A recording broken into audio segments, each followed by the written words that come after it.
All right. For anyone who doesn't know who you are, can you introduce yourself?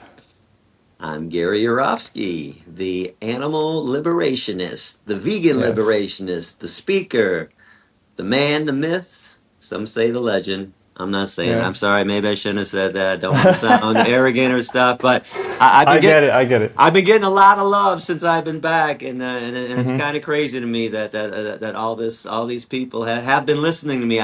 Tico, I really have to tell you, I didn't realize so many people were listening all these years. Hmm. So it does feel nice and does feel good. Yeah, it makes sense. That makes sense. Like, I think most people probably who are going to listen know who you are, but there could always be someone who doesn't. And then it's always good to be introduced to another vegan activist, obviously. So, but like, why did you stop being active in the first place? Well, I was in the trenches for 18 years, and I Hmm. mean in the trenches. I was arrested 13 times for civil disobedience, one direct action where I liberated 1,542 mink from an animal concentration camp. I did 77 days in jail for that. I did 2,660 lectures. I did hundreds of demonstrations, hundreds of media interviews.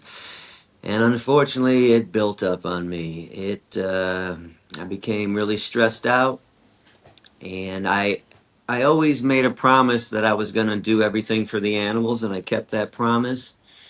But for the first time in my activism career at the end of 2014, I was just burnt out beyond Hmm. belief because Yeah. I never took care of myself. Mm. And I really couldn't take it anymore. My brain had melted from dealing with the inanity of society and the Hmm. stupidity of the questions. What about God? Did God say it was okay? What about protein? Animals Yeah. don't think, animals don't fear. Now, as I say this, the majority of my talks were fabulous. I averaged 200 lectures Yeah. a Yeah. year. I only had about 15 or 20 lectures that turned into a crazy screaming match. So I was averaging 180 lectures a year, 185 without a divisive comment. But those 15 to 20 classes that turned crazy on me, that built up over the years. That Hmm. ended up being hundreds over the years. And I was stressed out. I couldn't deal with it. I used to love a confrontation. And at the end of 2014, I despised it. I did everything to avoid Hmm. it, and it was just beating me down. So I had to take a break for myself for some mental health. Um, I cleaned up my diet a lot, which helped. Maybe we'll Hmm. talk about that later. I know a lot Sure. of vegans love to eat junk food and Beyond Meat and Impossible Burgers. And listen, that's True. all great. Why? Because it's all fat, sugar, and salt. Of course, it's great. But Yeah. I ended up going whole foods, lentils, and barley, and other grains, and fruits and vegetables. By the way, I find it funny over the years, I've noticed that one of our standard lines as vegans when we try to convert somebody is eat fruits and vegetables. And then I noticed that no vegan eats fruits and vegetables. So I added a lot. In fact, right now I've gone frugivore for the last couple of weeks. I'm eating Mm. 30 bananas a day.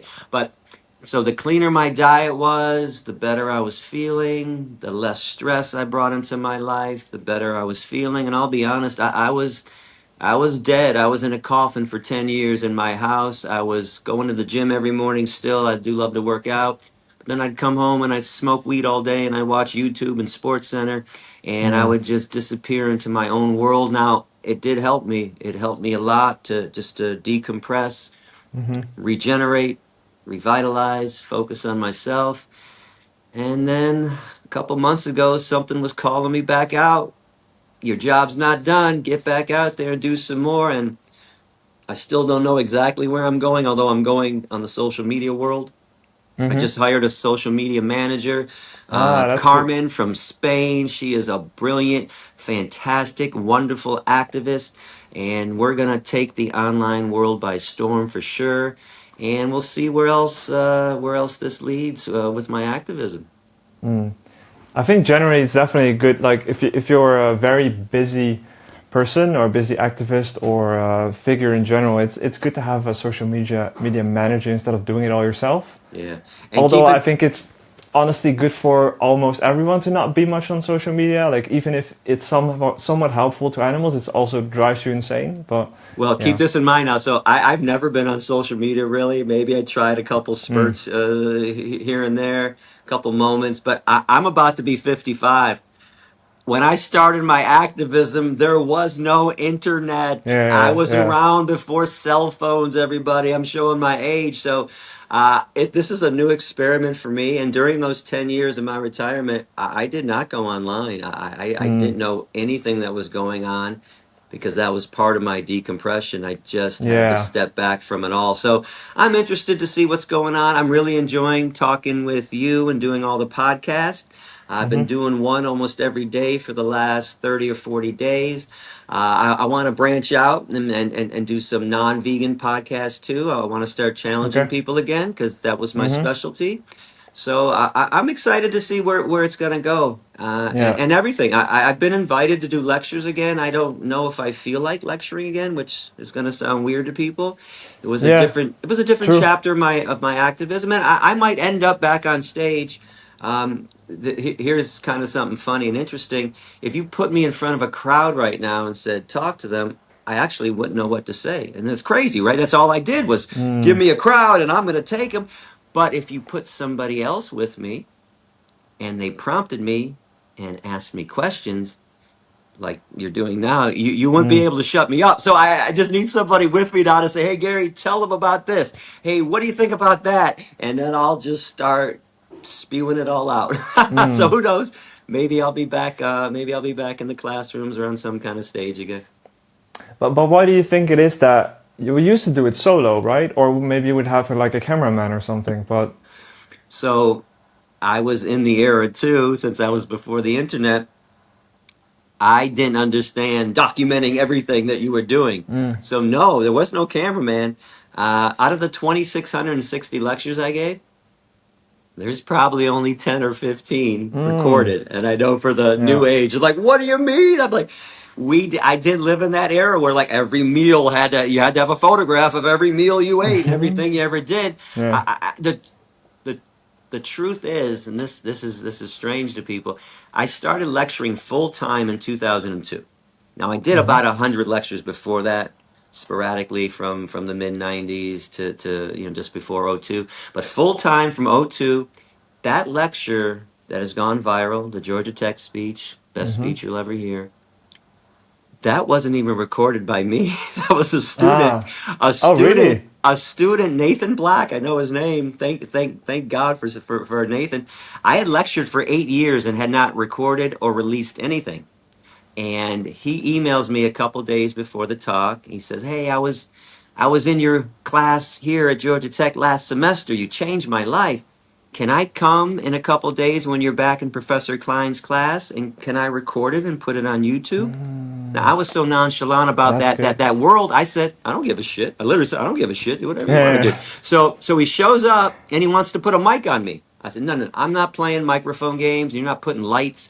You want to stand in the corner and record me. Do what you want, and trust me. I'm like Pavarotti when I start speaking. I'm like Rob Halford from Judas Priest. I don't need a microphone. Trust me. That speech had no microphone. I don't know if people know that. yeah, That was just somebody standing to the side recording it. And I'm thrilled because that was one hell of a speech. Sometimes, mm-hmm. listen, just because I always did it, it doesn't mean it was my best speech ever. It doesn't mean I Mm-hmm. was in the groove that day. That was one of those days, one of those moments, like Michael Jordan scoring 60 points in a game. It was just Mm. one of those moments where, man, I was in the groove, I was flowing, and I'm so glad Nathan got that on camera because look what it did.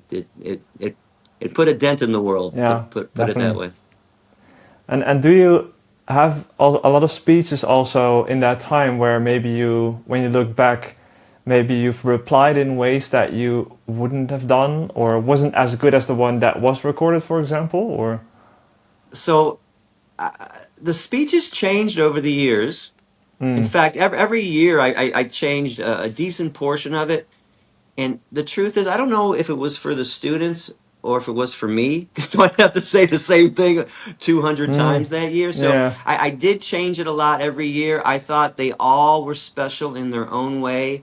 But let's face it, you have favorite songs in life, favorite movies Mm-hmm. in life, even though you like a lot of movies. This Back to the Future is my favorite comedy Mm-hmm. movie, or Death to Yeah. Smoochie is the best. Like, so I'm the same. That speech, that was my magnum opus. Yeah. That Yeah. was Fair. everything that I ever wanted to say in one speech perfectly. Everything came out just right. So that was it. That was the crown achievement. But they were all good speeches in their own ways. In fact, there's a speech. My last year's speech, 2014, is one that most people haven't seen. Paul Bashir from Anonymous for the Voiceless, he likes that speech the best. But Mm. you would have to know me and my activism career and how I got there, because it's a very cutting speech. I'm really going off on humans more than I ever did, because I was fed up Mm. at that time, and I was doing my best George Carlin. I was attacking everything that people held sacred. So I attacked religion. Mm. I attacked the circle of life.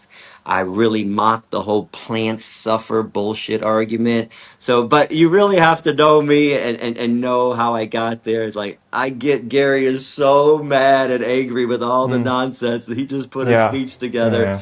just slapping everyone in the face. But they were all cool. I think most of them, of the 10 or 15 I have on tape, I think you can see most of these styles I did over the years. You should go online. You could look up one I did with a partner, with Kate Timko, someone Mm. I was seeing back in 2004. I had an idea that I wonder if I brought a woman on stage with me, and that the woman's voice would reach some more people who Mm. thought I was Yeah. It too could be. harsh. Mm-hmm. And then sure enough, the first lecture, and by the way, I wrote the whole lecture not because I'm dominating. She said, "You are the one who does speeches. You write this speech. I'll just do the part you write." Sure enough, after the first lecture, about 15 women came up to her. I thought she would reach Mm. the women more. 15 women go, "Oh, I love Yeah. your voice. You were so compassionate and kind. He's a little too harsh Yeah. for me." But Yeah. then the guys came up to me, "Man, she was a little too soft. Man, I love your style." That's And good. Yeah. Kate tells me that she's laughing in her head as the women are saying this, because in her head she's saying, Gary wrote every word I say. I said, "You idiot." Like, you act like I say. She just said Yeah. it a different way, but I It's just wrote her different. part. Yeah. Different body language and everything. It Right, but helps for it some was a people. really Yeah. cool talk, and the interesting comments I got from the professors were, if they had seen me solo before that, they didn't like it. But Mm. if they had not seen me solo, they loved it. Like, that was so cool the way you guys went back and forth, and we Mm. changed like 7, 8, 9 times throughout the speech. We just kicked it back to each other.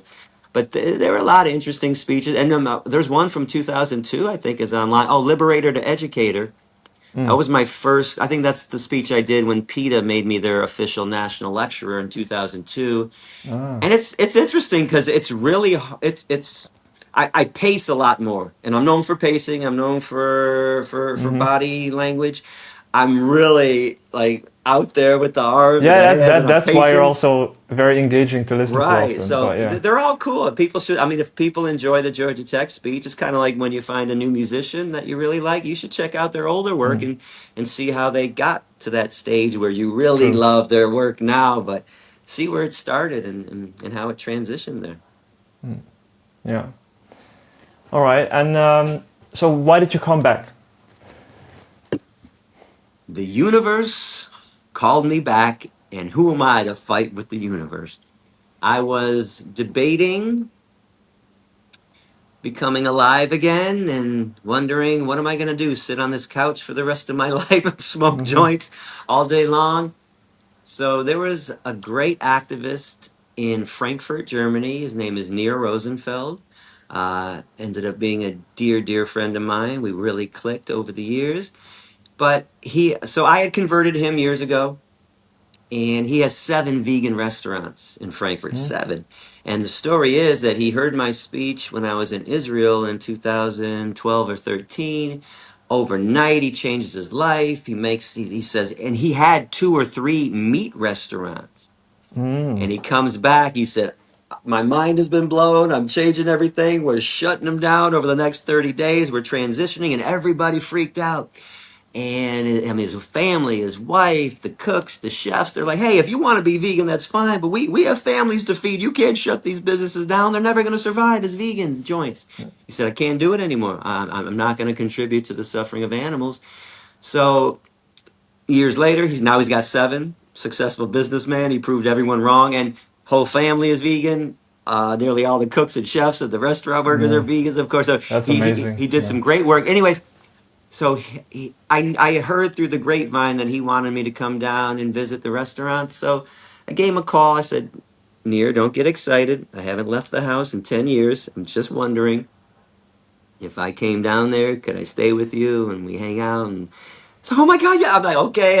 I said, hang on. I'm just considering it. So then a couple weeks later, Paul Bashir calls me, anonymous for the voiceless. And Yes. Paul's an old dear friend, but no one had really talked to me for years. I had hidden myself away. And we start talking, and I say to him, so what are you up to? What do you got going on this summer? So, oh, we're doing some cubes in Cologne. I said, stop it. You're going to be in Cologne, Germany. I'm thinking of going to Frankfurt. Oh my God, it's only an hour away. Get out of here. How could this be? And I look up to the sky. I'm like, really? So I'm considering going to Frankfurt. My buddy's going to be in Cologne. I'm like, okay, I'm listening. I hear the message. And I said, you know what? Tell everybody I'm coming to Cologne. Tell the AV Mm, crew. And everyone cool. was excited. And that called me out. And there was something else going on too that stirred. I should have mentioned this earlier. So what stirred me to come back was SASHA Farm Animal Yeah. Sanctuary in Michigan. They're in a bad situation because the former owner wants to retire, but he won't give the farm to us. He's making us pay $675,000 for the 50 acres of land that SASHA Farm is on. It's a fair market price, unfortunately. So SASHA Farm is in desperate need of help, and I wanted to do something. I didn't know what. I'm like, I'm trying to help.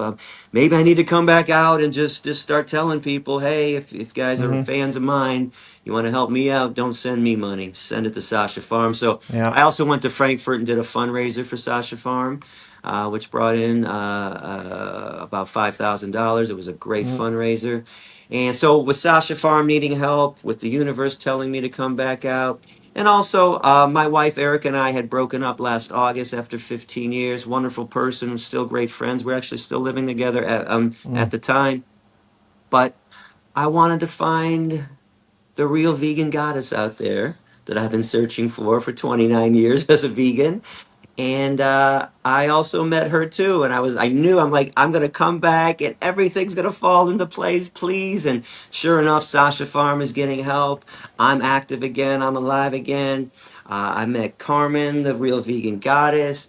We are just on cloud 9 together right now. She's the one that's going to be my social media manager. This is what she used to do for a living. So I'm just excited all around right now, and eager to see what tomorrow brings. mm. That sounds really good. Yeah, I was just gonna ask you, like, since you've been back, how have you been? And like, you sound like you're doing really good. So Man, that's I feel really great. I got it, and I haven't felt great in so long. I forgot what it was like to feel good. mm, And I never did any of my activism for accolades, for adoration. I was only focused on the students in the classroom and teaching people about veganism and the injustice and exploitation that animals go through. But it's also nice because everybody down here in Germany, and I'm talking hundreds and hundreds of people in Frankfurt, Cologne, and now I'm in Amsterdam right now.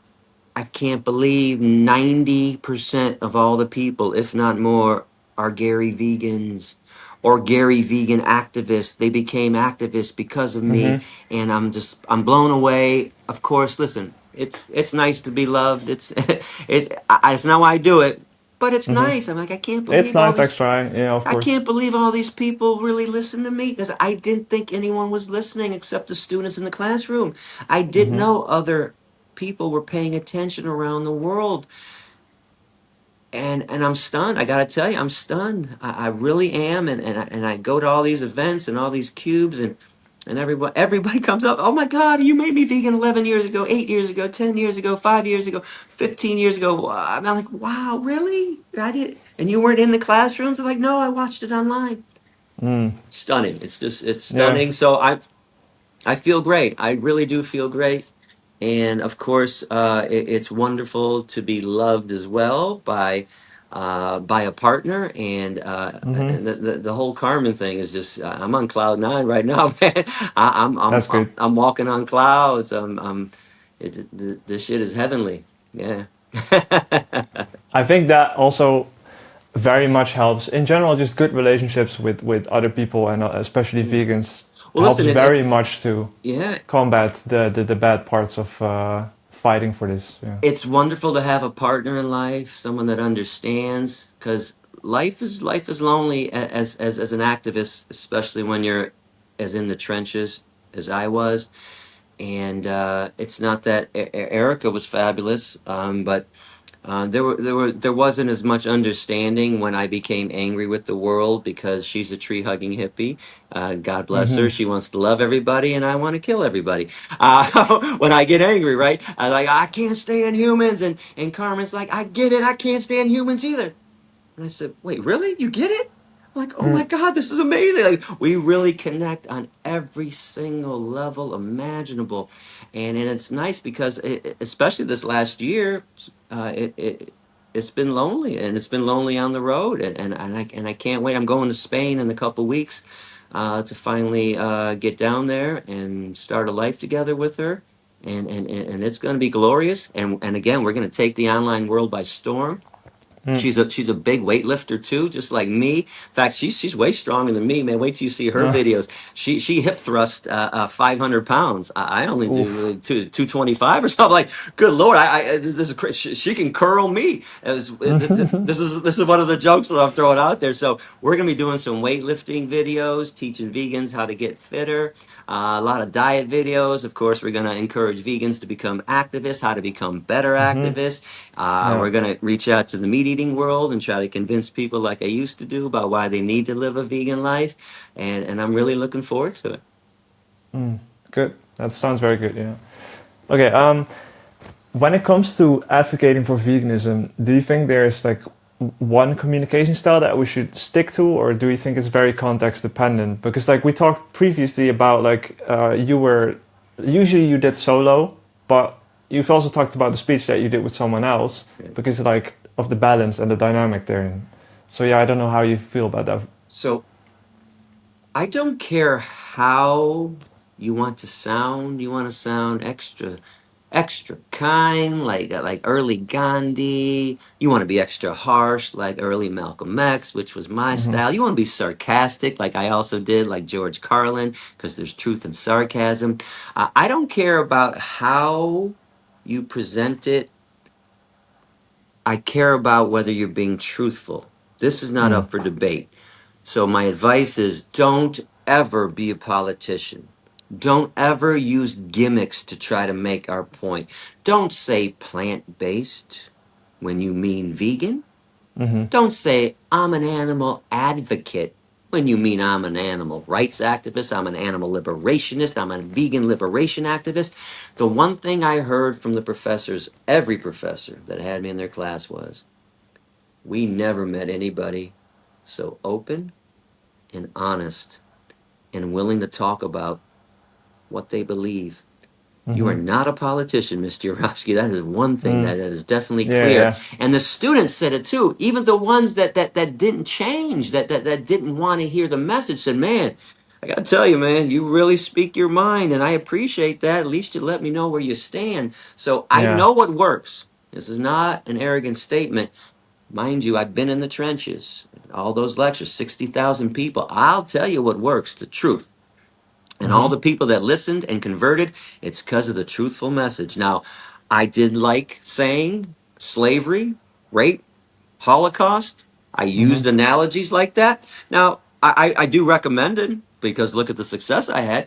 But listen, if you're not comfortable saying that, I don't care, as long as you say you're responsible for pain and suffering, as long as you explain that cows in the dairy industry and all female animals in the meat industry are raped to impregnate them, as long as you explain that their babies are being stolen after birth so we can kill those babies, which makes humans not only animal killers, but baby animal killers. Yeah, yeah. As long as you break down exactly what animals are going through, I don't care how you want to present it. And you don't have to say slavery or Holocaust to make the point. It's just something that worked for me, that felt right to me, that those are the analogies that made sense to me. So more important to actually just say what needs to be said, but say it, tweak it your way. Right? Yeah, Say it how yeah. what makes you feel comfortable saying it. But you got to confront people. I want to say this too. Too many vegans are way too quiet, passive, not doing anything. I love that you're vegan. Let's face it, that was my goal. I was going to make people vegans. But I need you to speak up. The animals, I should say. I don't need you. The animals need you to speak up. Not okay to just be vegan when you could be talking to your coworkers, when you could be setting up a little talk at the church, at the synagogue, at the mosque, when you could reach out to friends or non-friends, reach out to people at the gym where you work out. I don't care how you do. Reach out online. This is the social media world. Whatever it is, you got to do something, because imagine if everybody went out and converted 5, 10, 15, 20, 50 people.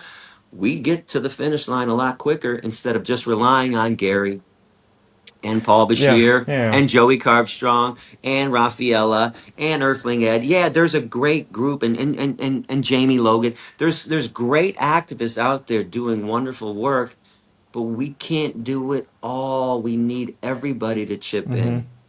And which also leads to another point. Listen, if you're going to say you're an animal rights activist, and a lot of people use that term, you better be active. The root word of Yeah. activist is active. Not okay. Yeah, yeah. If you're not active, don't say just say I'm vegan. But so that word is sacred to me. That's why when I retired, even though I was doing things, Tico, while I was retired, I was actually saving butterflies. I found out that 90% of Oh, yeah, you said, caterpillars, yeah. 90% of caterpillars get eaten before they even turn into butterflies. But I didn't considering I was on the street corner, in the jailhouse and in the classroom, I didn't consider that to be active enough. I saved skunks from being drowned in my neighborhood by some maniac, 150 of them. I still didn't consider that to be enough, because it was whenever he called me that he, well, I ended up confronting him and told him that if he did it again, I was going to drown him. Yeah. But so he ended up calling me when he caught the skunk so I could relocate them. But that wasn't daily, it was every couple of days. So to me, when I was active every day, that word is sacred to me. And I was helping SASHA Farm. I was volunteering. But so be careful when you use the word activist. Make sure you are active. And that's all it takes, is actually doing something. Stop. I want to drive this home too, Tico. Stop talking about what you want to do and Yeah, do just do it. it. Yeah. Fucking do it. It's true. I'm tired of the planning and the meetings and discussions about the meetings and debates about the discussions, and let's have a meeting about the debate and the discussion. Stop with the meetings. Do it. Then have a little discussion. Wait, did that work? Was that good? Should we have done that? Maybe we should have said it this way. Too many people want to plan in advance, and then they never do it because they overplan. Just do it. Figure it out after. Because guess what? For the people that look up to me, you think there was a master plan with me? Bullshit. I just did it. Then I decided, let me see. How did that lecture work today?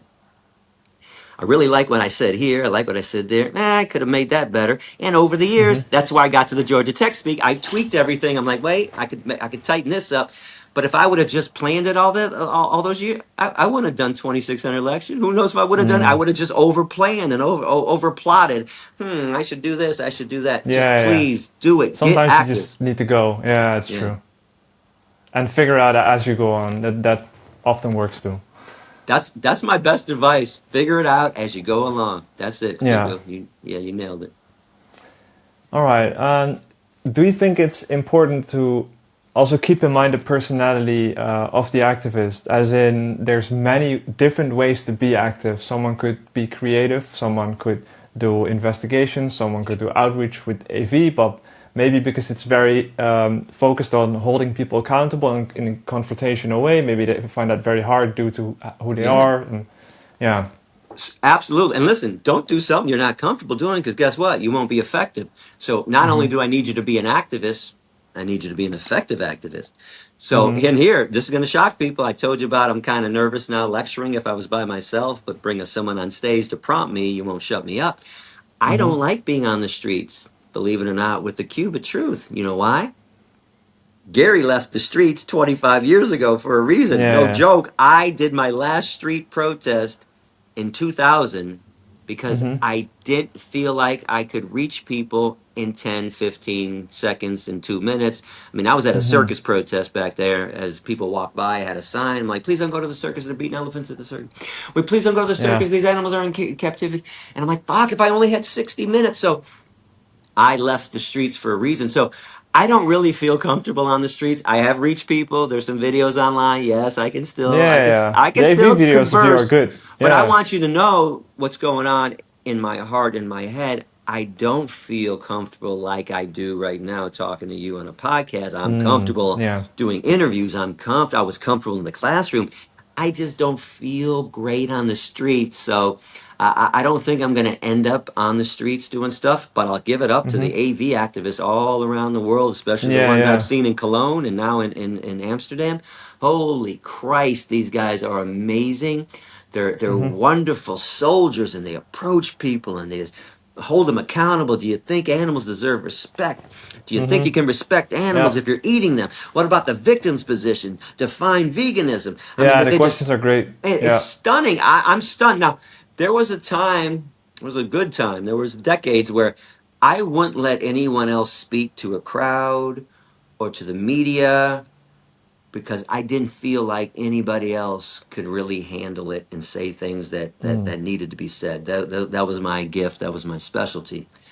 But 90% of the activists I've seen in Cologne and now in Amsterdam, if a news reporter came to the Cube of Truth in Cologne last month and wanted to talk to me, I'd say, you know what? You don't need to talk to me. You can talk to all these people.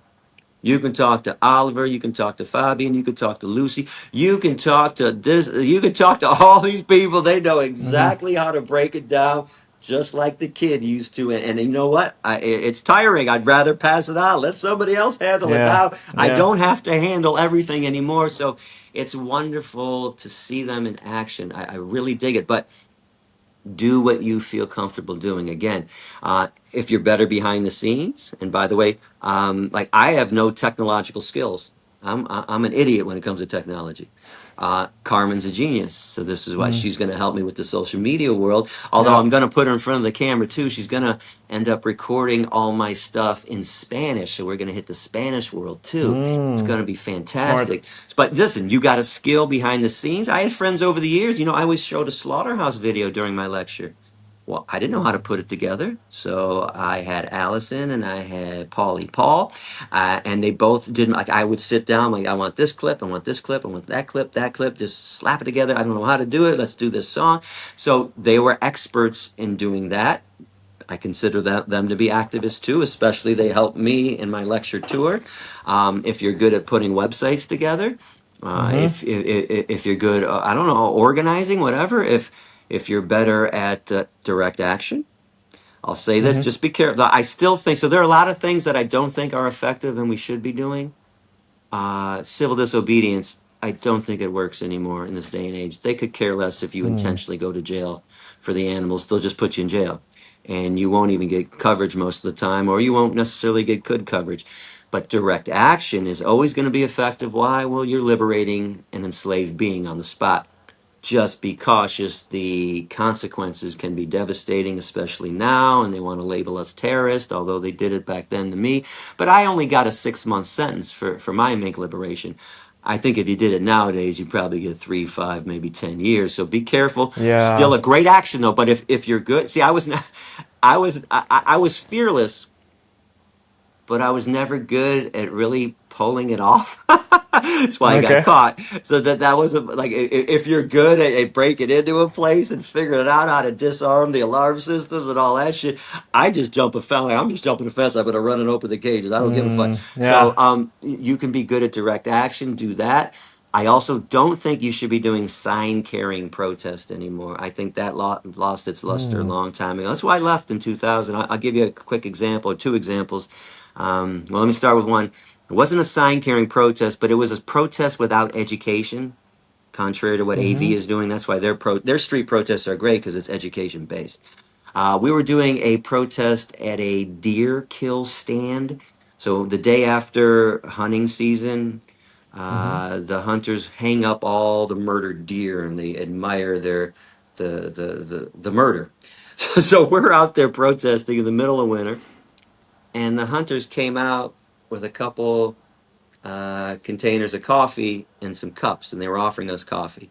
Now, of course, the first Okay. thing is, oh, you guys spit in it, you pissed in it, you poisoned it, and they poured it Mm-hmm. for themselves and drank it. No, we didn't. You guys want some coffee? It's cold. And I was looking at this, shaking my head, like, oh, guess what's ineffective? Who cares? We're going to be gone in 2 hours. Why the fuck would they True. care? So we show up for 2, 3, 4 hours. Here, Fur Free Friday in America. It's the Mm-hmm. biggest protesting day of the year, the day after Thanksgiving, which is our biggest shopping day in America. So everybody goes to the fur store and they protest. Well, back in the 90s when I was doing this, they'd call the police on us. They'd come out and scream at us and yell at us. You know what they do nowadays? Nothing. Who cares? So we show up from 2 o'clock to 6 o'clock. They've learned to go, oh, big deal. Let them scream for 4 hours and then they're gone. So I Mm. don't think that stuff is effective because it doesn't do what we want to do anymore. And you're not really educating people enough holding a sign, especially if they're driving by, who can read a sign in their car. You know, might catch a word, but it doesn't Mm-hmm. stick. So education, though, and I mentioned this already with AV, make sure if you really want to be the most effective, though, education based activism. This is where it's at. That's what I did. That's how you Well, start reaching people. mm-hmm. But do you think there's, because some things I think are good to like get veganism as a topic on the table through like media appearances and such, and people writing about it, like the Telegraph writing about it, or like other papers or something. Sure. Like even though it's not like you're educating someone, because there's PETA sometimes does very, let's say, shocking things that get media coverage, and then people at least think about it and are like, oh wait, why are they doing this? And then they look into, for example, what happened to fish or what happened to these animals, and then Right. yeah. Yeah, listen, media can be effective, but it also can be ineffective. So I have a love-hate relationship with media stuff. So I don't, if you think it's going to help, if you really believe deep down in your heart, I would say go for it. The truth is, I actually stopped doing media in America in 2006, 2007. My Mm-hmm. take, and I got good coverage, mind you. It wasn't that they were lambasting me. It wasn't that they were horrible to me. Mm-hmm. I just started to think, am I really educating people because I got a story on the 5 o'clock news? Because I'm in the Detroit Free Press newspaper? I don't know if people are changing their lives from my vantage point because even though I was talking about something serious, let's say I was talking about foxes being anally electrocuted in the fur industry. That's a pretty serious topic, and that's how I would Mm-hmm. describe it. But the next story is, and the new movie out right now is Mission Impossible 2. And then the Yeah. next story is, oh, and then the stock market went up this way. And then, oh, the weather. And then the sports scores. And I'm thinking the news is just this entertainment platform where it's next story, next story, next story. Are you really remembering the third story that you just heard because you're already on the sports and the weather right now? And now I will say this: when I was in Israel in 2012 and 13, they convinced me to do media. And most people have seen a couple of those interviews that I Mm-hmm. did, and I was shocked. A lot of people said they became vegan or became activists because of those. So this is Mm-hmm. my love hate. So in America, I didn't think it worked so well, but in Israel, it worked well. So just make sure you're analyzing it after you do Mm. it, where you're located, or which publication. Maybe Yeah, yeah. maybe the newspaper was better. Maybe the radio was better. Could be. Maybe Yeah. social media was better. Maybe TV was better. I don't know, but media can definitely be an effective tactic at times. Just yeah, remember, don't pre-analyze. Analyze it afterward and say, did it have the desired effect? If it did, do it again. If Yeah. not, move on to something else. And by the way, fundraising is also needed in this movement, especially for sanctuaries. Mm-hmm. Now, I've never been a fundraiser. I feel really weird asking for money. That's why I'm not great at raising funds for SASHA Farm necessarily. I'm just coming out and saying, please send money. But there are people that have this skill. It's a skill to be a fundraiser and a skill to be an activist. Yeah. Different skills, both necessary, both needed in this movement. Anonymous for the Voiceless needs fundraisers, needs people to send in money to help them do their work. So yeah, find what's right. Now here's something I hear. I don't think lobbying is really a good tactic. A lot of people around the world want to pass laws. This is 29 years of experience. You can't pass laws when people don't understand why those laws need to be passed, because they won't follow those laws, and those laws won't be enforced. And something that I hear a lot is, oh, but Gary, the 1964 Civil Rights Act in America, which gave black people the right to vote. I said, what, wait, that was at the end. You mean after hundreds of years of street protests, violent and nonviolent protests, after hundreds of years of education-based activism, giving lectures and teaching people, after all the direct action and civil disobedience, hold up, that's at the end of a movement. So to me, it's another gimmick that people are trying to find a loophole to get to the end line quicker. There's no loophole. I hate to say it. I've tried to figure it out to get to the end of this line quicker. But I can tell you what doesn't work is trying to get to the finish line and do what you're supposed to do later on, and enshrine it. Okay, when everybody understands that murdering an animal is as evil as murdering a human, raping a female animal is as evil as raping a child or a woman, a human woman, then we put it in law. Okay, you murder a cow, you murder a pig, you murder a deer, you're going to jail for 20 years to life, just like for a human being. But if you do it now, you're wasting time and energy. You really are. It's not going to have the effect you think it is. And as we talk about effective activists, this is harsh truth, not attacking, just tactical disagreements. I think the bailiwick of people who are trying to pass laws, it's because they're not effective.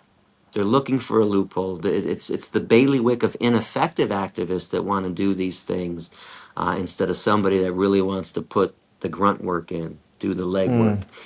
Listen, my brain is crazy. I only slept 2 hours a night for the last 25 years because all night long it wants to figure out a way to liberate animals. There's no loophole. I can't figure it out. But I figured out ways to make people listen, and it's being truthful. It's confronting them. It's not letting them off the hook.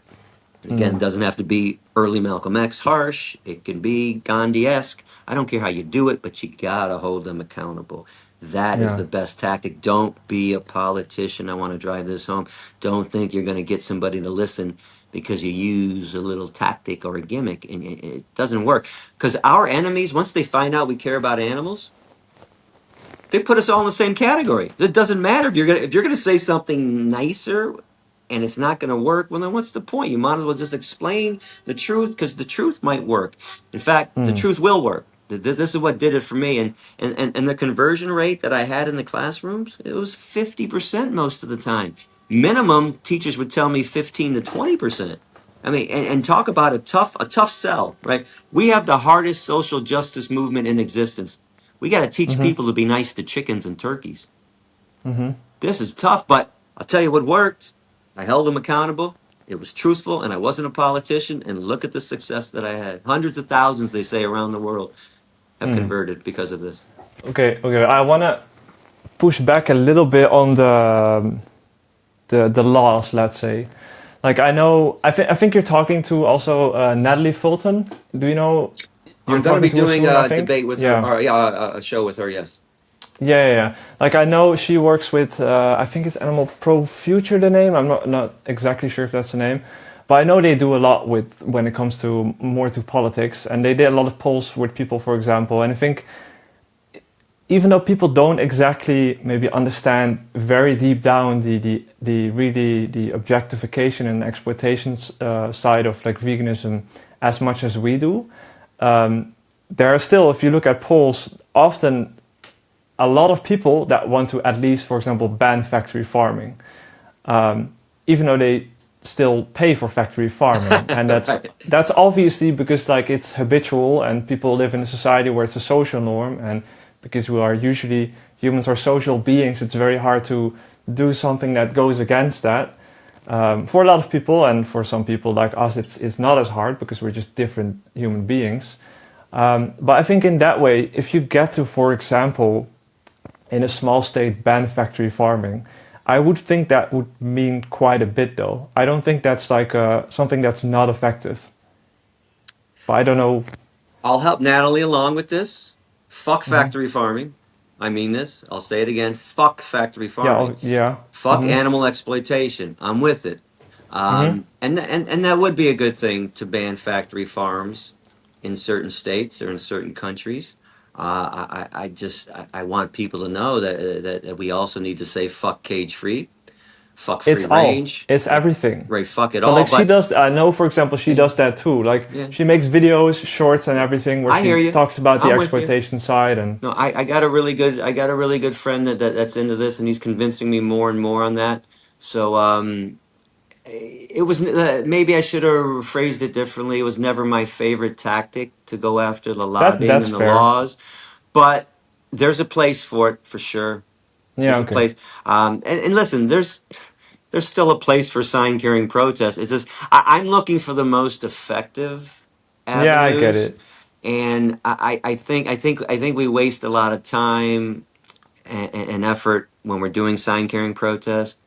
Mm. And the laws, like again, to me, factory farming banning that's something that could be enforced because it would be not agreeing to build a new place, Hmm. which I think is what they're going after. Of course, Yeah. that's good stuff. So here, I clarified more. So when I was attacking laws, I was thinking of more along the lines of if Donald Trump tomorrow said the consumption of meat was banned, Hmm. like we couldn't go do that. Let's ban the consumption of meat, dairy, and eggs. Hmm. Nobody would follow it, and it would never be enforced. That's the stuff that I meant that you had to do the legwork first before we got to the banning. But Yeah. if you want to ban a new factory farm from popping up, I'll give a thumbs up to that. Fuck factory Yeah. farming for sure. You want to ban some new place from opening up, or you want to force Hmm. some facility to have To the close amount of or yeah. animals that they're killing.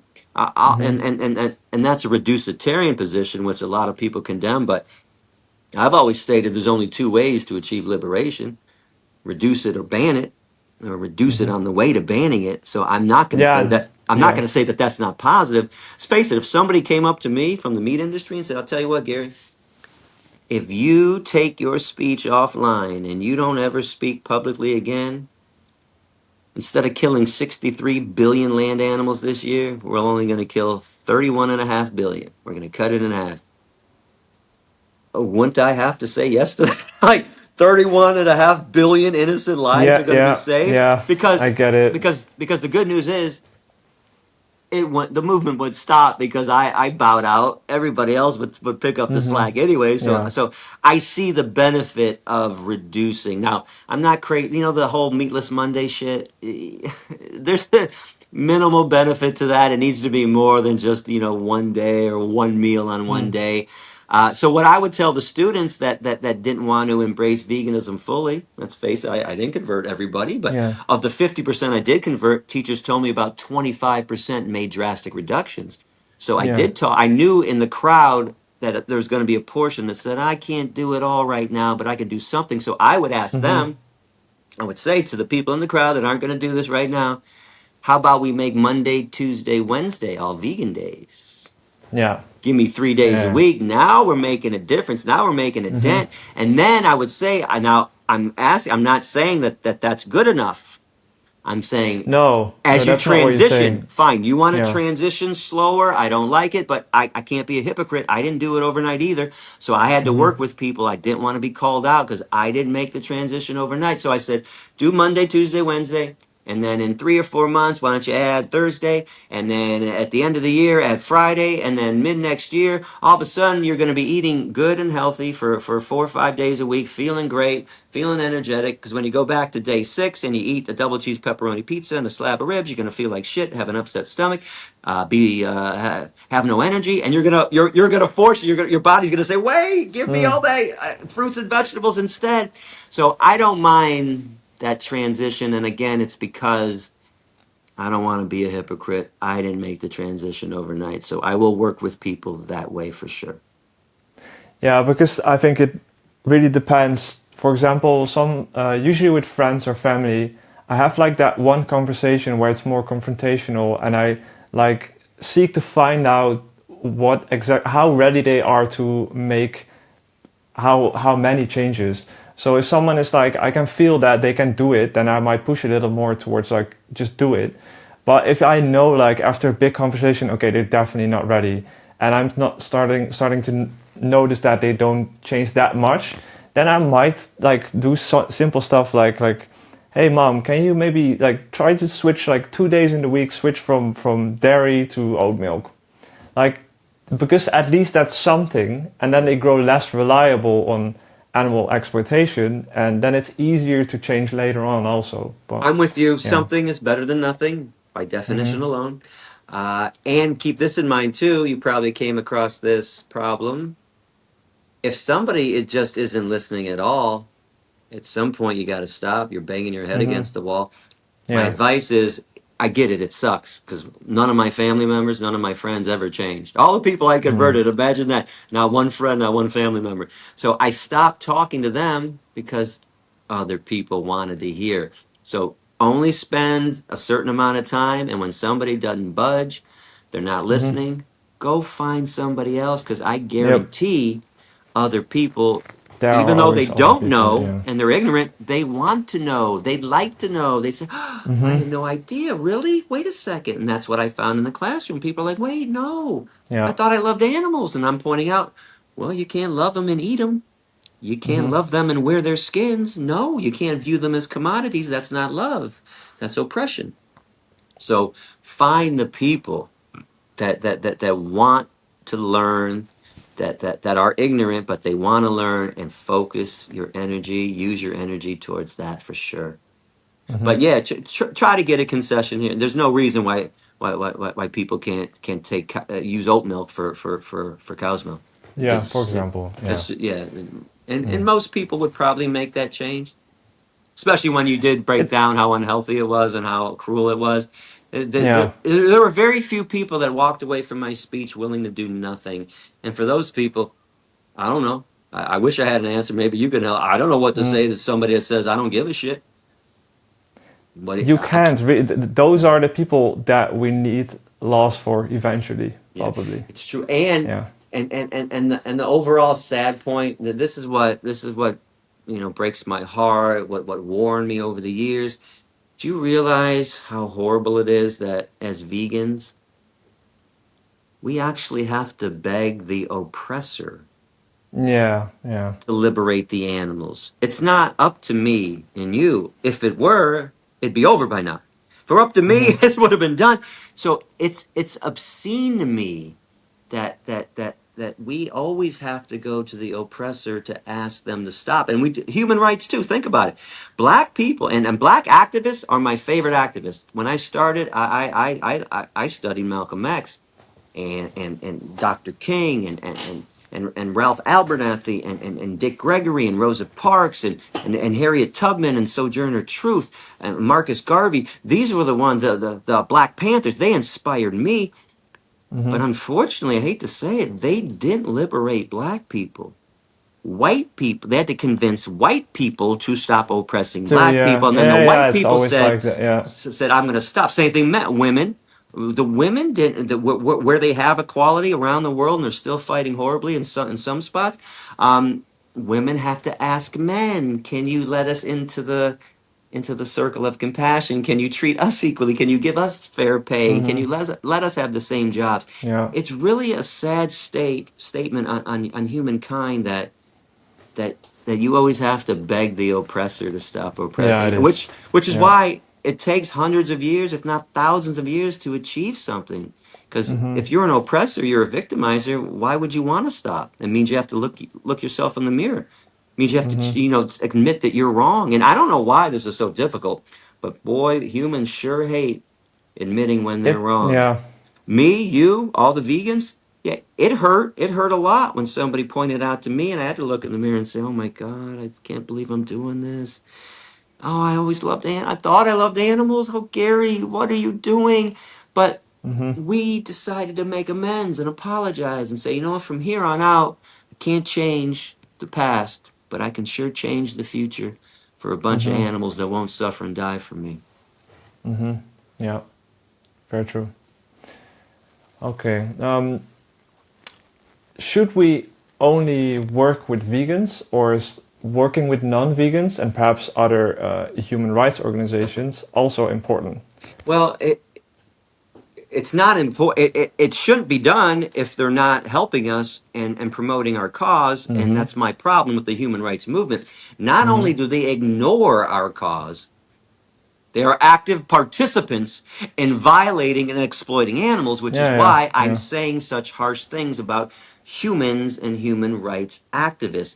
We are Mm-hmm. the ones that understand oppression. 99.99% of every vegan I ever met is not a racist, is not a heterosexist, does not, seek to oppress and harm any other human being, but Mm-hmm.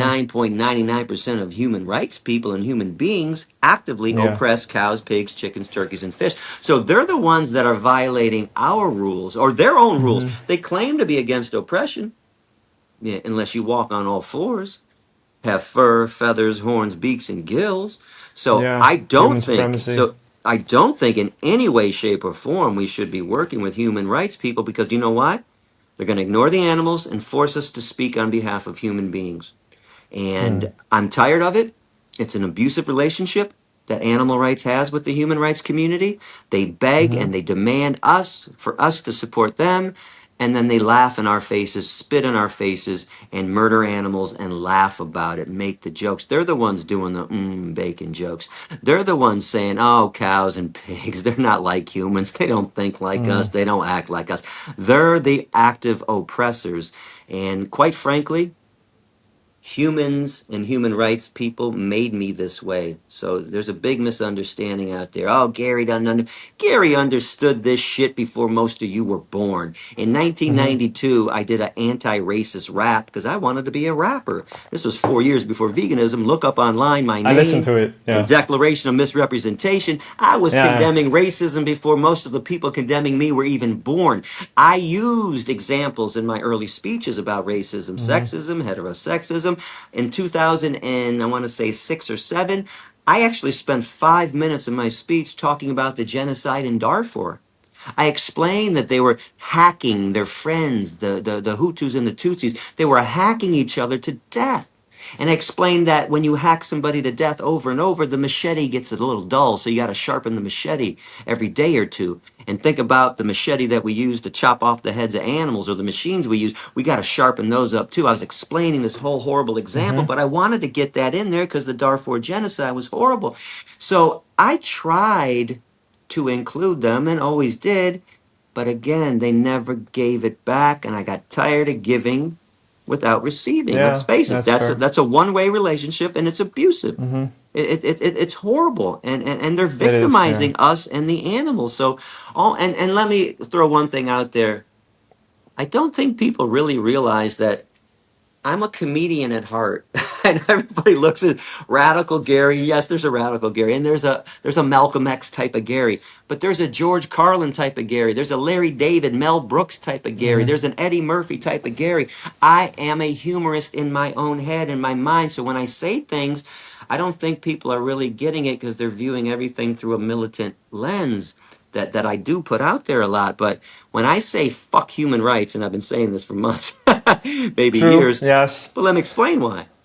Yeah. George Carlin is one of my all-time favorite people on the planet. He's not even vegan. George Carlin had a skit where he said, I'm tired of children getting all this attention. They're getting way too much attention. Help the children, save the children, feed the children, save the children. What Oh about yeah, the I know this children? one. Yeah. Fuck the children. He said, Yeah. fuck the children. Now, do you think he really meant fuck the children? He's being sarcastic and making a point. So when I say fuck Yeah, human rights, hyperbole and people don't yeah. know it's an homage to George Carlin saying fuck the children.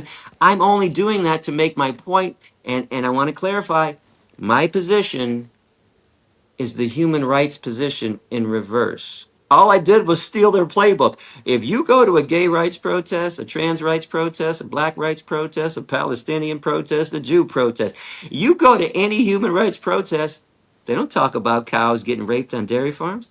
They don't talk Mm-hmm. about baby chicks in the egg industry being ground up while they're fully conscious because they don't lay eggs. Mm-hmm. But what do intersectionalist vegans want to do at the Animal Rights March? Oh, let's talk about the Palestinians. Let's talk about the Israelis. Let's talk about the blacks. Let's talk about the gays. Let's talk about the trans. Whoa, whoa, whoa, whoa. No. Use their playbook because when you talk about humans, guess who doesn't get talked about? The Mm-hmm. animals. And guess who already doesn't get talked about enough? For crying out loud, they almost never get coverage. And then people in this movement who are vegans actually want to spend time talking about humans. Mm. What the fuck? Humans get enough talk already, even though there's injustices going on. There's plenty of human rights people doing all the stuff. There's not enough animal rights people doing animal rights activism. Yeah, yeah, and I think the issue is that, like, for example, when you like almost yell "fuck human rights," and people, I get it. When you hear that, you will obviously think that you mean like "fuck human I rights," know, but but this like I most wish people would people, understand me better. Please, I'm a comedian and I'm a militant activist, and there's a mixture.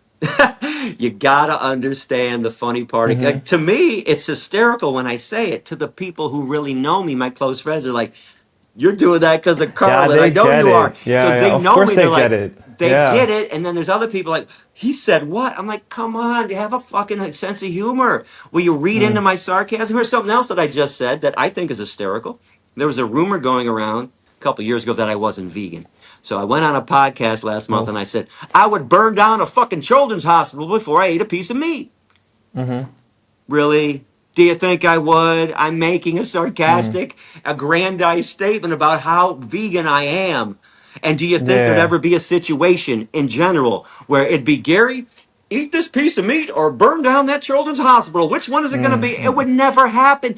Understand sarcasm, people. There is Yeah. sarcastic humor and there's truth in sarcasm, which is why during my speech, that section when I said, you guys on Thanksgiving, you shove bread into a turkey's ass. You guys eat ass bread. I mean, what? I'm just making a joke, but they're getting my Mm. point that why does It's everything just have to go into a yeah. turkey's ass? Stop it. Leave bird asses alone. But I would get the audience to laugh. Part of the reason the lecture worked so well, there was humor. If it was 70 minutes Mm. of militancy, do you really think I would have been able to keep a crowd's attention? I gave him Mm-hmm. enough militancy at the beginning, mixed in with humor, by the way. You notice I always dropped in enough humor along the way where I could be militant, push them to the edge, and then make a joke. They laugh and relax, push them to the edge, make a joke, laugh, show them the slaughterhouse video, be harsh, be hard, make a joke. You guys are bird ass fetishes. You guys squeeze cow Mm. titties for secretions that come out of a cow's tit, and they laugh and giggle. And by the way, activist, It also helps keep people open to well, yeah, jokes, and but listen, I think generally you might you're sometimes very hyperbolic in your speech. yes, Like same as the fuck human rights is just I very know. hyperbolic language for what you just explains with more nuance. Right, right. And but listen, Yeah. you gotta understand that about people. I mean, if I sat you down in front of a George Carlin skit, you'd be like, this guy's crazy. But if I told you, Mm. hey, George is just cynical. He's mad at the world. And listen to how he describes how he's mad at the world. Children get too much attention. Religious people are full of shit. Like, he's got all these skits that would seem offensive until you realize he's just making a joke about how Mm. obsessive people are in certain categories, and I'm doing the same. So maybe this will help. Maybe people will hear. I'm trying to explain this on all the podcasts.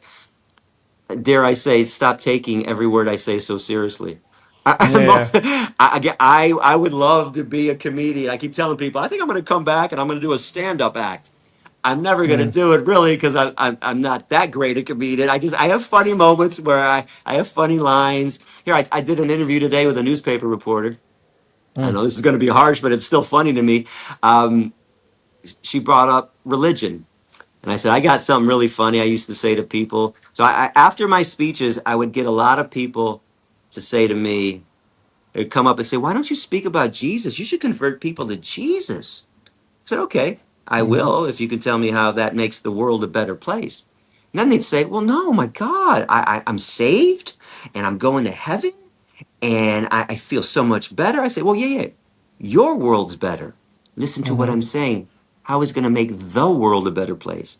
Because I see mhm, people that believe in Jesus, Muhammad, and Moses, or believe in nothing, and they're horrible people. They hate gay people, they hate blacks, they dominate women, they could give a shit about animals. That doesn't, if believing in a higher power made people better people, I would do that. And then I mhm. explain to them with my sarcastic humor, I go, by the way, do you think Jesus is coming back? And they say, oh, yeah, I can't wait. He's coming back. I said, no, he's not.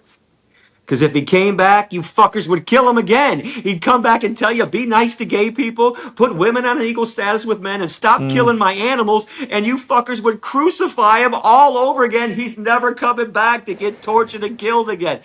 Now, yeah, understand the humor in it, but there's I truth. get the humor. Like it's yeah, I yeah, don't there's truth in it. believe that he would come back. Why? He's going to come back and get tortured? There's truth Anyway. in it, as in like I saw a short clip on Instagram a while ago, and they were talking to right wingers in America, and they would ask them like, what would you do if Jesus would want to come into the country? And they would say, well, I want them to come. I want Jesus to come in legally, and it's just that kind of stuff. It's just like, come on, man. It's like it's Jesus, and they're still like, no, has to be legally and all that. Like it's yeah, it's very funny, Well, but there's truth to what you said. Yeah. right. And human, by the way, humans, if so many innocent beings weren't being tortured and killed, I'd find humans to be hysterical in all their contradictions. Because Hmm. there's a slew of them, and it's obscene. Especially that one. Every Christmas, we send out cards praying for peace on earth. Yeah. Humans praying for peace on earth? Yeah. Well, unless you're gay, unless you're trans, unless you're black, unless you're a Hmm. woman, unless you're an animal. What do you mean peace on earth? All religious people do is violate peace on earth every single moment of their existence. And I don't know why, because I love the sentiment. I'll be honest, not sarcastic. It's a Hmm. great sentiment, peace on. Yeah, that's what we're fighting for. I would love And everyone. let's clarify also that there are definitely also plenty of religious people who Oh, do care about that. But wonderful. like, And by the way, yeah. I converted a lot of religious people. Oh, this is something else for activists. Learn the Bible. Learn your religious arguments. Don't try to take people away from God. Try to Hmm. bring them closer to God, which was my goal. I know I had some harsh, sarcastic comments, but that was my initial thing was I want to bring you closer to your creator. So for instance, if you believe that God created animals, can we agree? And they'd all say, of course. I said, well, then God is in animals, correctly? Yeah. Okay. Well, Hmm. then if you murder animals, aren't you murdering a piece of God? He said, "Oh my God." Yeah, oh my God, exactly. I said, Literally, yeah, yeah. I said, and then why do you guys only worship things that humans created in God's name?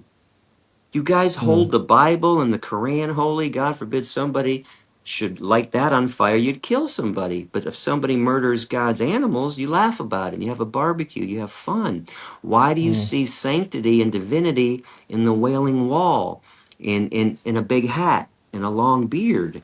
Why don't you see Mm. divinity in cows, pigs, chickens, and turkeys? So Yeah. I did my best, and I want to be clear as I was just mocking the religious crowd. They are a tough crowd. Yeah.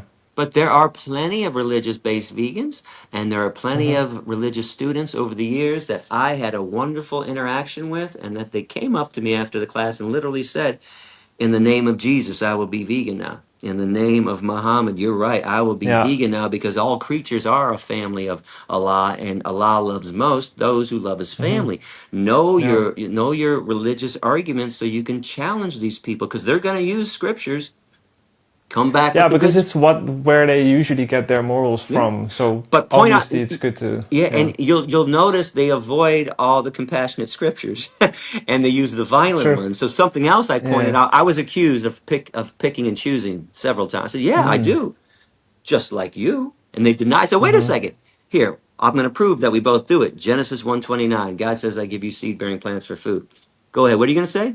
Genesis 9:3. God says you can have everything that moveth along the ground. I'm like, didn't you just do the same thing? So my question Yeah. is, how come you choose a violent scripture when there's a peaceful one? And how come you won't look at the Garden of Eden, which was vegan, and God's holy mountain, which is going to be vegan, Isaiah 11:7? Why don't you strive towards these perfect states, especially when every Christian I ever met, one of the first things that comes out of their mouth is, we're all sinners. I say, okay. And then I point out the worst sin imaginable, murdering an animal, an innocent being, or stealing the baby of an innocent animal, cutting off the heads of innocent animals, and then they deny it. I said, wait, you just said we're sinners. Yeah. I pointed out the ultimate sin, which is murder, and then you deny it. Yeah, we really are sinners. We're such sinners that we murder and Mm. that we deny that we're murdering. So, yeah, definitely a tough crowd, but definitely you can beat them and explain things to them using their scriptures, using their book, using their belief system, which is the best way, because you're never going to do it saying, "Oh, God doesn't exist." Oh, that's nonsense. Mm. No, explain to them. And again, too many atheist vegans I know back in Michigan used to say, "Oh, Gary, I don't want to learn the Bible stuff. It's nonsense." I said, "Wait, I'm not trying to make you believe in something you don't want to believe." I said, "Well, here, explain to me why animal research is unscientific." They'd explain it. So what? You can't make information relevant from a cow to a monkey, from a monkey to a pig, from a pig to a mouse, and from all those animals Mm-hmm. to a human. I go, exactly. Now, when did you go to medical school? Was I asleep the last 8 years? Were you going to night school? So you're not a scientist, but you can explain scientifically why it doesn't work. Well, you don't have to be a believer to Mm-hmm. explain why the scriptures they're using, why the beliefs they're practicing are wrong. So learn your biblical arguments. And it's just like I said, because that's where they get their morals from. It's the most Yeah, convincing to them if you use like scripture or right. arguments like in their area, let's say. Exactly. Okay, but yeah, and to clear this up, like for one more time, when it comes to the human rights, for example, I have a question, like, and it's like how important are human rights for animal rights, and I had like, for example, because using pigs' heads at Black Lives Matter protests is obviously horrible, and then versus, for example, fighting wealth inequality so people have more time to care about issues like animal rights, that's something you would obviously stand for. It's just that, again, like they pick the fuck human rights quote and then they think you just don't care about animal rights at all. But it's Human more rights. the Yeah. animal rights activists, Yeah. or the human rights activists' relationship with veganism that you have an issue with. Well, yeah, Yeah. humans don't care about animals and they mock them. So again, I just want to reverse the paradigm, the way it's set Yeah. up. And I always have a problem with society's paradigms. It's humans first, animals last. Mm-hmm. I'm saying animals first, humans last. Why is that so horrible and evil? Why is Gary so wrong to say, I'd like to get to the cows first and not the wealth inequality people and not Yeah. the poor communities and not the people suffering from classism? I want animals first because I also believe if you want to do away with all the human injustices, the only way to Mm-hmm. do it is through ending speciesism because that's the root of all of our hatred and all of our evils. Pythagoras mentioned this 2,600 years ago. It's not Gary's belief system. He said, as long as humans continue to be the ruthless destroyer of other beings, we will never know health or peace. This is Mm-hmm. 2,600 years. And I also have empirical evidence, empirical data that the way they're doing it doesn't work. It's ineffective. Why? For 2,600 years, they've been trying to achieve human rights, and they're still fighting Mm-hmm. for it. You want to know why? Because the paradigm is fucked. Do it a different way. How many thousands of years are you going to do something in an ineffective way? Why don't you try it my way, the vegans' way? Let's teach people to be nice to chickens, Mm-hmm. mice, and spiders. Because if you can understand that, like all vegans do, guess what? Again, show me racist vegans. Show me a bunch of vegans that are demanding gay people don't have the right to be married. Bullshit. 99.99% of vegans understand Yeah, women yeah. rights. So do it this way, because then they're going to understand why humans need their equality as well. And again, the bottom line still is, it's I find it odd that people expect me to support hypocrisy. You want me to stand up in mass for a group of people demanding life, liberty, and the pursuit of happiness, who at the same time deny animals life, liberty, and the pursuit of happiness. What? My brain melts. I'm supposed to Yeah. stand up for people that are shitting on everything that I believe in intentionally, intentionally shitting on it, intentionally mocking it, intentionally taking part in animal exploitation. All I'm saying is, again, flip the paradigm, flip the script. There's no need to be doing human rights stuff until we accomplish animal rights first, and the animal rights stuff will actually benefit human rights. Conversely, doing human rights stuff never benefits the animals. You teach someone to accept a gay person, a black person, a woman as an equal, they haven't understood why cows, pigs, chickens, and turkeys deserve Hmm. equality. You do it the other But I way. don't think it depends though, Well, I because don't think like I don't think so. I think it depends because, for example, like I said, like you can look at it from a more pragmatic point of view. Like obviously, what they do is hypocritical, and from a moral behavior perspective, it's not good. It's very bad. But in a more pragmatic perspective, like I said, is if you decrease wealth inequality, and usually when people have more free time to think about things instead of thinking only about their bills, they might be more open to think about other issues and But could be don't you animal think? rights. Well, let me But ask you, Tico. I think mhm. that's a little. I think it's a little offensive to poor people, saying that poor people can't attain ethicality because they're No, I'm poor. not saying they can't. I'm not saying they can't. Okay, I'm saying that often you're saying because it there just are makes also it easier. it makes it easier. Similar Well, to I like don't know if there are there's truth to studies. that. To me, There are that's studies, for example, there are studies. Let me tell you, there's okay. studies about, for example, people that care a lot more now about the environment because they have time and money to spend to care about the environment. But that's the environment, so it's a little different. But I'm No, just no, saying no. that It's a good usually, example. yeah, Except, do they really care about the environment, or they just say they care? Right now, as you depends know, again on the person. the Some don't, some do. animal agriculture is the number one cause of environmental destruction. These people aren't becoming vegan. Are these people just saying, well, I recycle, so I care about the environment? Right. So to me, No, no, I don't just mean those people. okay. But I But, mean and then people that also, have more time to think and really read the nuanced perspective of like an environmentalist, and but they I don't just think don't have the that's, time about for I that. still think it's theory. It's in action. I've never seen it happen. And the studies you mentioned, I don't doubt Mm, they're studies, but studies are studies. Studies aren't real. I've seen the real face of human beings, and I haven't seen mm, somebody that has more time in their life because they're wealthier or because they claim to care about the environment turn to veganism. It's more theory and it's more boardroom stuff. Well, we should do this and we should do that. And even when you bring up Chip talking about veganism to the gay rights people, the gay pride people, right? That's great. mm, But those people already understood gay rights. mm-hmm.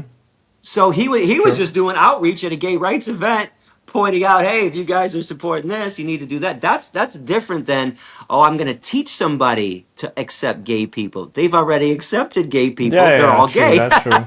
So go talk to a hardcore Christian that thinks gays are evil. Convince them that gays aren't evil, and then prove to me that they're going to start being vegan because of it, and they're going to like cows. There's no connection there, and that's my problem. Is the only way to teach veganism is through teaching why animal oppression is wrong, and then Yeah, your mind, I mean I agree that yeah, that's I know, that's but definitely on top, then your obviously. mind opens up and you go, oh wait, what other injustices am I missing? You teach them about human injustices, they're still closed off to the animals. It only goes to humans. And again, Mm, why does everything have to revolve around humans anyways? This is also like, this is my problem. Why does the world have to revolve around what humans are going through? mm. I want Yeah, the I world to obviously. revolve Yeah. around what animals are going through. And I Mm, don't see the evil in that. I don't see the evil in me saying that humans have to wait. Well, why? They've been making animals wait for 10,000 years. Well, why Yeah, I can't mean, you I don't wait? think Why don't you get I in the would never back? say that it's Yeah, evil I or know, anything. but why Obviously, why yeah. not? Why can't humans get in the back of the line? They put animals in the back of the line. Oh, it's good to be the king, even when you're oppressed. It's good to be the king and the queen. Now we'll get to you chickens later. Well, I say put the chickens up front now. I'm just leveling the playing field. You've been oppressing them long enough. It's time for them to have their day in the sun, literally, especially when we talk about factory farms, which Yeah, yeah, deny sun true. to all the chickens that are on this planet. So I Yeah. just want the animals first, and I don't. I'm telling Tico, this is 29 years in the trenches. Hmm. If the people that aren't understanding me, come see me in 29 years. Come see me in 29 years when you expected less animals to be killed and more animals are being killed than when I started 29 years ago. Yes, there's more vegan options on the market, but more animals are being killed.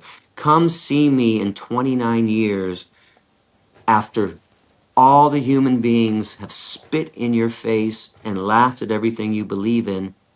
This is something people also refuse to grasp with me. I've been in the game too long, man.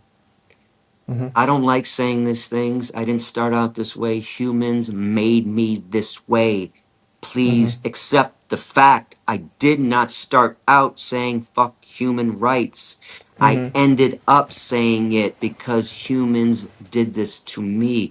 You can find old quotes where there's an old quote I put on my front page of my website in my retirement letter.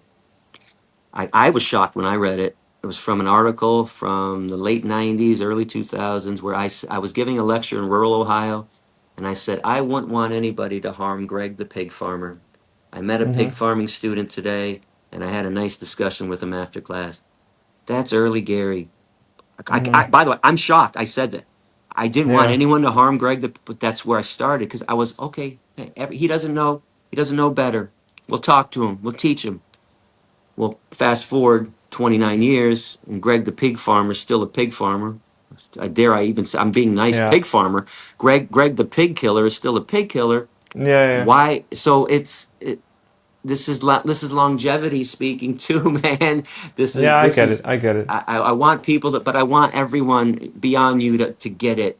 Stop being Hmm. so harsh on the guy that has probably No. converted Yeah. Yeah. single-handedly I more people to completely. veganism worldwide than That's anyone what I else. completely agree with. Yeah. Yeah. It's just that some points I might push back on because I That's just feel fine, by the different way. because of certain Tico, data and everything. But okay, yeah. and let me clarify one, Tico, that is totally cool, and I can see Hmm. that we're friends and you still support me.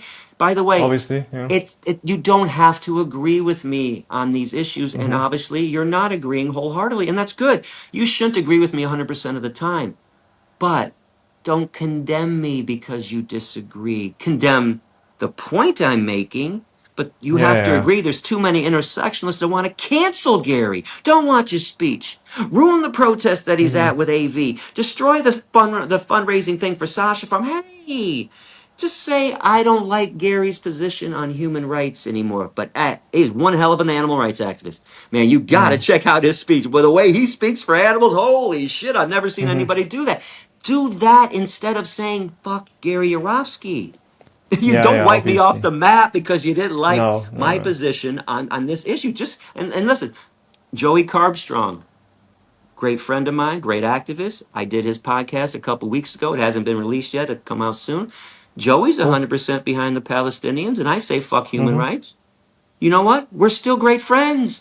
It's Hmm. okay to disagree. You know how many issues there are on this planet? Pro-life, pro-choice, pro-gun, Hmm. Yeah. anti-gun, Yeah. pro-capital punishment, anti-capital punishment, pro-immigration, anti... Like, we can't agree on everything, and we shouldn't. It'd be wrong to be 100% in agreement because there are controversial topics out there that I see both sides to. But we can agree there's no controversial both sides issue to animal liberation. And that's what Yeah. I want people this give me a thumbs up for the animal stuff. And by the way, I don't care. Condemn me for everything else. Just don't cancel me. Yeah.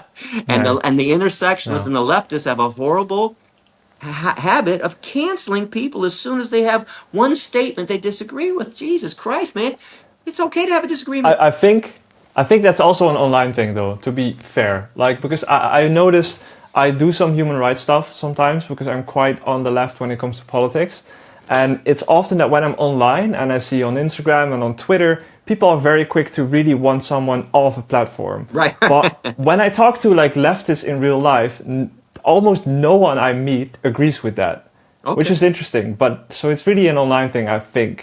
Maybe But people are there's more quite an easily to do online that because community. they're often anonymous, but There's quite an online community of those people, though. There's a lot of them. they are, yeah, yeah, yeah. Because they're also very vocal about it, and they're always there because they're almost always online, often Right. also. Yeah. But yeah, I'm just trying to say like there's also plenty of let's say intersectionists that don't necessarily agree with what the other intersectionists online would do or Okay. Well, want. that's good to know. Yeah, I didn't know that. yeah. I didn't mean to lump them Uh, in the one category. Then my bad. yeah, okay. Now I know that's very easy to do. Sometimes I do it. I catch myself doing it, and Yeah. I try to not do that because it's never the case that that's a thing, obviously. Right. Okay, wait. You only have 5 minutes left, right? Right. And then you have to go. Okay. Let's then talk about something a bit more fun. Sanctuaries. Oh. Like, why do you think sanctuaries are so important? Listen, if we go out and try to convince people not to harm animals, animals are going to need a place to stay. My goodness, it Yeah. comes along with the equation. If you don't want us Mm-hmm. to harm, well, we're going to get a bunch that need a sanctuary. And there's too many people thinking, oh, it's a waste of money to go help Mm-hmm. feed a cow for 20 years or a pig for 10 years or a chicken for 10 or 12 years. My goodness, for all the horror that we've inflicted on the animal kingdom, they Mm-hmm. deserve everything, and I don't care how much it costs. There's only a few thousand worldwide that escape the torture chambers that we've created. And as vegans, we can't find enough money to make sure sanctuaries stay afloat. So Yeah. please, everybody, reassess this whole position. Oh, it's a bad investment. Because listen, sometimes investments aren't investments. Sometimes it's charity. Mm. Charity's just charity. Sometimes you got to help somebody that's less fortunate when you don't get anything in return, when there's not a good kickback. This is just about helping a group of beings that have been horribly oppressed. And we've murdered Mm-hmm. probably trillions. If you go back 10,000 years, that we've murdered trillions of cows, pigs, chickens, and turkeys. The least we can do is help the ones that get out of our torture chambers. So Mm. support SASHA Farm. And if listen, if you want to support a sanctuary in your area, I don't care. Support a sanctuary though. You want to Mm-hmm. volunteer at one? Yeah. Please go to one in your area. So yes, I'm trying to help Sasha because that's what's closest to me. I've been going there for 30 years. I would love people to send some money there, Mm. but as long as you're sending some money, sending a tithe, right, to a sanctuary somewhere, help them. They need it, and give them volunteer time too. It's really Mm-hmm. crucial. And don't Yeah. view everything through a corporate lens and a mindset where it has to be a good investment. Because I acknowledge Yeah, I agree with that. Yeah. education based activism is the best, and we should be putting our time and money into that. But that doesn't mean 100% of the time. It just means Mm-hmm. the big chunk, right? The whole pie wheel should be 80, 75, 80% education, and then lobbying, like you pointed out to me, Just AV, multiple. yeah, Yeah. AV Yeah. protests, sanctuary support. You can fill in the other 20% with everything else that needs to be done. So help the Mm. sanctuaries. They need it. Help Sasha Farm if you can. And even Mm-hmm. if you don't like me, I'm not getting compensation from Sasha Farm. Let me put Mm-hmm. that out there. Help me help the animals. In fact, you can send a Yeah. Yeah. donation to Most Sasha important. Farm. You can make a note, say, Gary Yourofsky sucks, but I want to help the cows and the pigs and the chickens there. Yeah. Yeah. Honestly, do it. I'll actually get a laugh out of it. Like, because they're going to Yeah. send it to me. Gary, I Fair. hate Gary, but here's $100 for the animals. Good. Gary doesn't want your money. I want you to give Yeah. your money to the animals. Please Mm. separate the two. Mm. All right. Can you name like one experience, a very positive experience you've had with an animal? Any animal? Any animal? Well, sure. I mean, I had tons of positive experiences at Sasha Farm, especially the ones that were rescued. Bima, there's a video online, punch in my name, Sasha Farm, and the sweetest ox. He is a Mm. beautiful 1 in a billion animal that purrs. He purrs when you make him happy and you rub his belly or scratch his neck or give him a kiss. He's purring in the video. I didn't know cows can purr. Yeah, didn't know Uh, either. it's amazing to get that close to them too. And I was there the day that we rescued him. The quick story is he was living on some land. The land was sold, and the new owner said, "You have 48 hours to come get Bima and his brother, or I'm going to kill him." So me Mm. and Monty and Erica and Emily Barwick, Bite Size Vegan. She was working at Oh, Sasha back there. We yeah. actually went there. We had to convince Bima and his brother to get on the truck. Keep in mind, animals aren't stupid. They know that truck is bad news. They see the trucks. Mm. Animals get on trucks and never come back. So every time he pulled the truck up, he ran away. So I told Monty, it was funny. I said, "Well, why don't you get him to come up and pet him, put a rope around his neck, and then tie the rope to the tree right next to him so he can't run Mm-hmm. away." So we did that really quickly. And then we got him on the truck and we just begged him. And then we tried to, "You're going to be fine. Trust us. You're going to be fine. You'll Yeah, be yeah. happy." And he wasn't happy. I'm like, "Please, Beam, I'm telling you, you're going to be safe." So it was funny, the whole rope to the tree thing. But we got him back to the Sasha. And you know what? He is a happy, happy, happy ox. He's a happy baby. He's the sweetest guy that you've ever met. And it's wonderful to be able to call him a friend. And it's Mm. wonderful to make friends with cows and pigs and chickens and turkeys. And I've made friends with hundreds over the years there. And I'll say this too, I'll wrap this up. I notice a lot of people, especially the non-vegans, would make comments like, "Oh, chickens are stupid," or "Turkeys are dumb," or "Pigs are lazy," or whatever slur that they wanted to use. My comeback Mm-hmm. was, "How many chicken friends do you have? Mm. How many turkeys do you know?" And they'd laugh and realize, "Uh-oh, I'm about to get called out." And I'd say, "Yeah." Yep. So I said, "It's funny to me that you're passing judgment on beings that you don't even know. You want to talk about discrimination and bias. Mm. You don't know any turkeys, but you think you know how turkeys are." Because I got news for you. I know dozens, if not hundreds of turkeys, and they're not like how you describe them to be. I know cows and pigs, and they're nothing like how you always describe them. In fact, if I had to describe them, they're like dogs and cats, Mm-hmm. just like the animals that you They are. claim to love all the time. And Mm-hmm. if you they want a belly rub too, they want an ear scratch too, they want a treat too, they want to play too, or they don't want to play, they want to be left alone. "Leave me alone, I'm Mm-hmm. going to go sit in the corner," whatever it is. All animals are sweet and loving. Stop picking and choosing, everybody, which animals to be kind to and which animals to be mean to.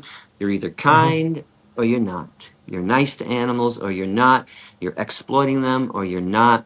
Become vegan. Go to a sanctuary if you need to see these animals to understand why you need to be vegan, because I did bring a lot of people Yeah, over the years too. That's why sanctuaries are that's also important very too. important, I Bring think. your meat eating friends there and say, "Go Yeah, ahead, go yeah. pet that pig and tell him why he should be your dinner tonight." Are you kidding me? Mm-hmm. So support the sanctuaries for sure. Much love. All right. Oh, and big shout Awesome. out to Shara Jones and the animal care manager at SASHA Farm, and Lisa and Bob and Erica and all the wonderful volunteers over there doing great work. Peace to SASHA Farm. All right.